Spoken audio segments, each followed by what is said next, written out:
Praise the Lord. Luke chapter 7 verse 14, NLT version.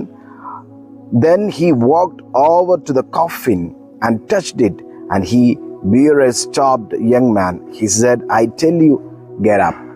Yeshu Nain എന്ന പട്ടണത്തിലെ വിധവയുടെ മകനോട് ചെയ്ത ഒരു വലിയ ആക്ഷനാണ് നമ്മൾ കണ്ടത്. The coffin as walking outside the town, പട്ടണ വാതിൽക്കൽ കഴിഞ്ഞ്, അത് ഗേറ്റ് അല്ലെങ്കിൽ ആ വലിയ ടൗൺ ഗേറ്റ് കഴിഞ്ഞ് പോകാനിരിക്കുന്ന ആ കഫിനെ യേശു തൊട്ട് ആ പട്ടണ വാതിൽക്കൽ വെച്ച് വിധവയുടെ മകനോട് റൈസ്, എഴുന്നേൽക്കുക എന്ന് പറഞ്ഞു.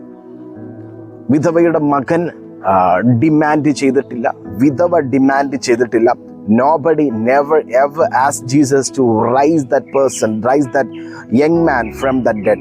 ആ യൗവനക്കാരനെ ജനിപ്പിക്കാൻ ഒരു മനുഷ്യനും പറയാതെ തന്നെ യേശു അവരുടെ കരച്ചിൽ കണ്ടിട്ട് യേശു പറയുകയാണ്, ഡോണ്ട് ക്രൈ, നീ കരയരുത്.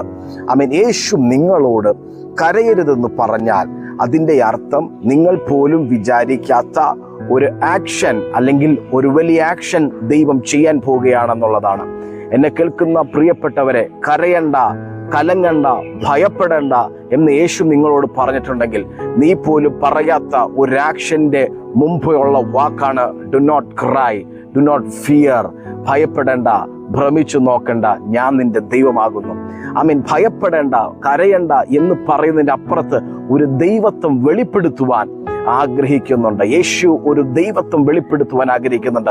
എന്താണ് ആ ദൈവത്വം? മരിച്ചതിനെ ആരും ചലിപ്പിക്കത്തില്ലെന്ന് പറഞ്ഞ ഫ്രീസായി കിടക്കുന്ന, മരണത്തെ കണ്ട മണിക്കൂറുകൾ മരണത്തെ അനുഭവിച്ച ആ ശരീരത്തെ ജീവിപ്പിക്കാൻ യേശുവിന് കഴിഞ്ഞെങ്കിൽ നിങ്ങളുടെ ലൈഫിനകത്ത് യേശു നിങ്ങളോട് പറയുന്നു, ഡോണ്ട് ക്രൈ, നീ കരയണ്ട, ഞാൻ ചിലത് നിനക്ക് വേണ്ടി ചെയ്യാൻ വേണ്ടി. Let God going to excite you from this word of God.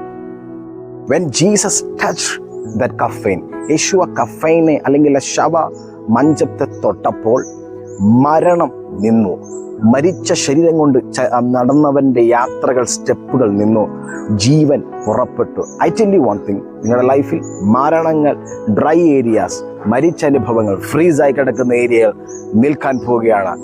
And the living, ഒരു വലിയ ജീവൻ, ഒരു യേശുവിൻ്റെ ജനനത്തിൻ്റെ ശക്തി, പുനരുദ്ധാനത്തിൻ്റെ ശക്തി നിങ്ങളുടെ ലൈഫിനകത്ത് വലിയ മാറ്റങ്ങൾ സംഭവിക്കാൻ പോവുകയാണ്. സാധ്യതകൾ അസ്തമിച്ചിടത്ത്, പ്രതീക്ഷകൾ നഷ്ടപ്പെട്ടിടത്ത് യേശുവിൻ്റെ വലിയ അത്ഭുതത്തിൻ്റെ എക്സൈറ്റ് ചെയ്യുന്ന വാക്കും ആക്ഷനും നിങ്ങൾ കാണാൻ പോവുകയാണ്.